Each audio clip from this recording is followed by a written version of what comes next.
My son used to be very active on something called Discord, which, from what I understand, is a messaging app for people who play video games. It allowed him to talk to people from all over the world that play the same games as him. So at some point, he broke the news to us that he'd been talking to a girl over in the UK named Lori. She and he had become friends, playing some sort of pirate game, playing together most days and talking pretty much all the time when they weren't at their computers. And eventually, he just up and asked her if she wanted to be his girlfriend, and she says yes.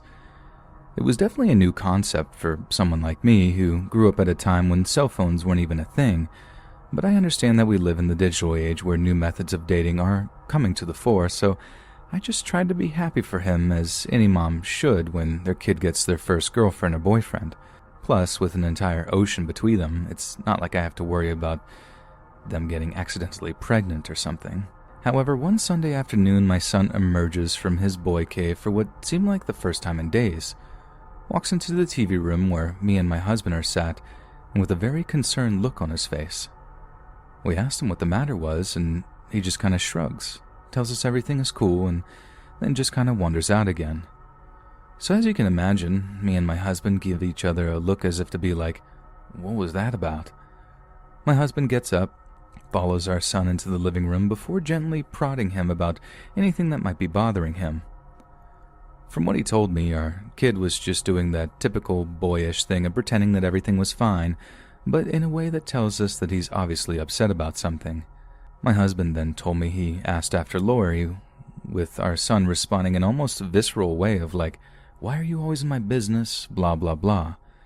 He'd obviously touched on a sore subject, so our general conclusion was that he and Lori had broken up and he just didn't want to talk about it.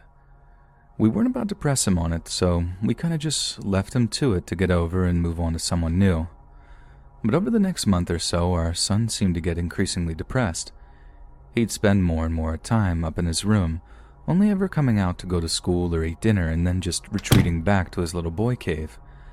Like I said, we figured this was because he'd split up with his internet girlfriend, but one time my husband was walking past his room and blatantly heard him talking to someone via his little voice chat Discord thing, addressing them as Babe and, at one point, Lori. So apparently they're still talking at that point, but we still assumed that they were having relationship issues, putting it down to the fact that they were like thousands of miles apart. I know long-distance relationships don't work at the best of times, even when people were just a few states away from each other, but these kids had an entire ocean separating them, so God knows how hard that must have been on them. Only, as we came to learn, that wasn't exactly the problem. It was something much, much darker. So as I said, our son seemed to be getting more and more depressed over the course of the month, and it got so bad that at one point that me and my husband discussed getting him a therapist or something to nip the problem in the bud before it could morph into something less easy to deal with. But suddenly, out of apparently nowhere, he just perks up. One day he's looking better, feeling perkier, and is considerably more talkative. He actually seemed keener on spending more time with us too, which for a 16-year-old boy struck us as very unusual. I mean, not that we were complaining. It was nice seeing him feeling better about things, and we put it down to him meeting a new girl or just shutting out Lori from his life.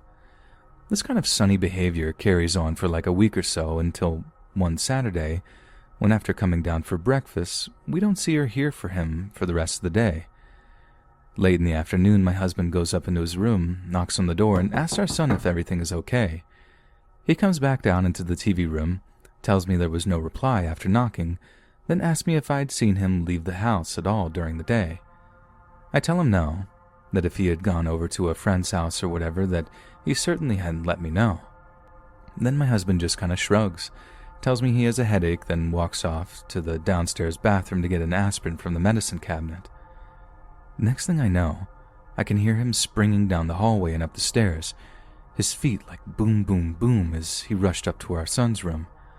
I'm super confused, like what's going on, before walking out into the hallway.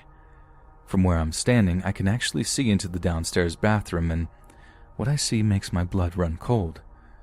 We usually kept all our pain pills and other such medication in a little plastic first aid kit style thing. We kept that thing stuffed to the gills, and there it was, lying on the bathroom floor, almost completely empty. Then, like my husband before me, it hit me what had happened. So I sprint up to my son's room where I find my husband leaning over our boy's bed, shaking him like, "Wake up! Can you hear me? Wake up!" There's a pool of puke sitting on the bed next to his head and he's completely unconscious, and there are empty pill trays lying on the floor nearby. As soon as I walk in, my husband runs back downstairs to call 911, and I take over the shaking and the wailing, begging him to open his eyes. Now, the only light in the room was coming from his computer monitor, so at one point I look over to it and see one of the most haunting things I'd ever seen in my life. On the screen is a webcam window from the Discord thing I mentioned, and it displays the body of a young girl that's just kind of dangling in midair.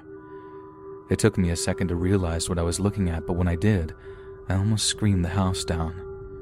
She was hanging from something. I tried not to look, I really did. I just tried to focus on my boy as his dad ran back upstairs with emergency services on his cell. I should have told him not to look, but I was just distraught. I could barely speak as he walks back into the room and starts describing our son's condition to the dispatcher on the other end of the line. He's frantically talking away when he does pretty much the same thing as me, turns around to see the webcam window open and the girl's body hanging on the screen.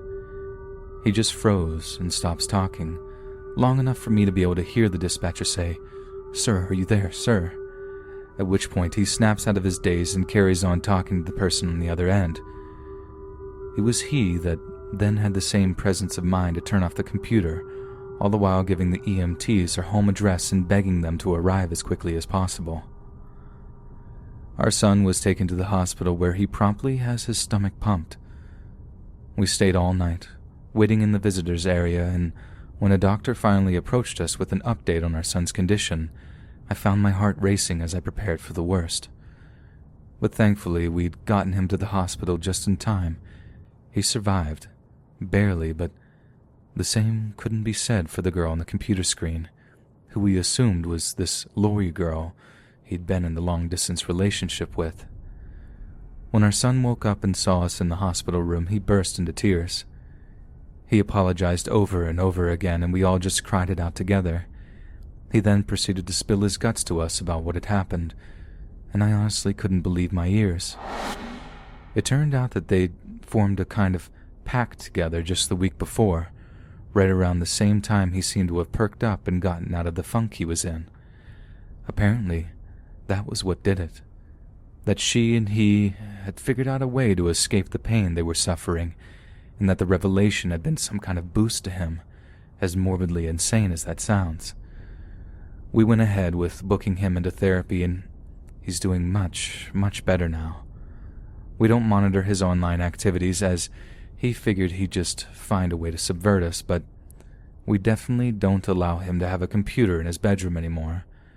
And since then, me and my husband have made an effort to acquaint ourselves with the darker corners of the internet, and believe me, there are some days I wish I hadn't. Because my God, are there some horrendous things out there, things I wish I'd never seen, and that I'll never be able to get out of my head.